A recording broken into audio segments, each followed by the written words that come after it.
dunia yang penuh opini dan identitas, keyakinan sering menjadi jangkar bagi makna hidup.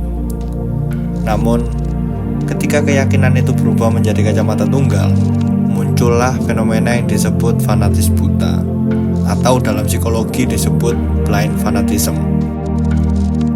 Fanatis buta adalah kondisi psikologis di mana seseorang memegang keyakinan tertentu secara ekstrim sehingga menolak fakta, logika, atau pandangan berbeda.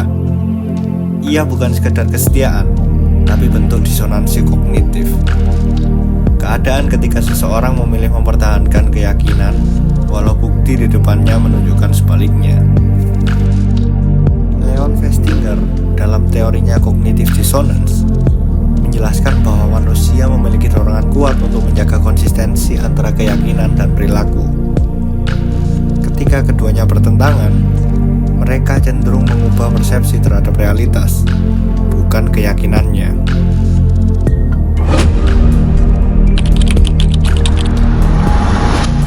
Fanatisme buta dapat dijelaskan lewat konsep group identity atau identitas kelompok. Menurut social identity theory dari Henry Tajfel, manusia membentuk harga dirinya berdasarkan kelompok yang ia ikuti. Maka ketika kelompok itu dikritik, ego pribadi ikut merasa diserang.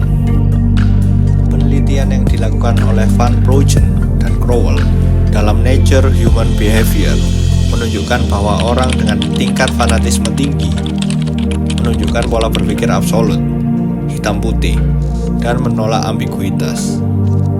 Mereka merasa nyaman dalam kepastian, sekalipun kepastian itu dibangun di atas informasi yang keliru. Secara neurologis, riset fMRI oleh Kaplan et al. Menemukan bahwa saat keyakinan politik seseorang ditantang, area otak yang aktif bukan pusat logika, melainkan area emosi dan pertahanan diri, terutama amigdala dan insula. Artinya, bagi otak manusia, mempertahankan keyakinan ekstrim setara dengan mempertahankan identitas diri.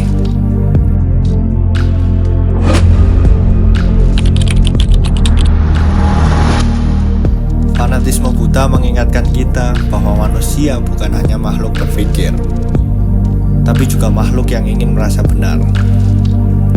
Dan dalam keinginan untuk selalu benar, seringkali kita kehilangan kemampuan untuk belajar. Mungkin kedewasaan intelektual bukan diukur dari seberapa teguh kita mempertahankan keyakinan, melainkan dari seberapa berani kita mempertanyakan keyakinan itu sendiri. Karena pada akhirnya, kebenaran tidak butuh pengikut, ia hanya butuh manusia yang cukup jujur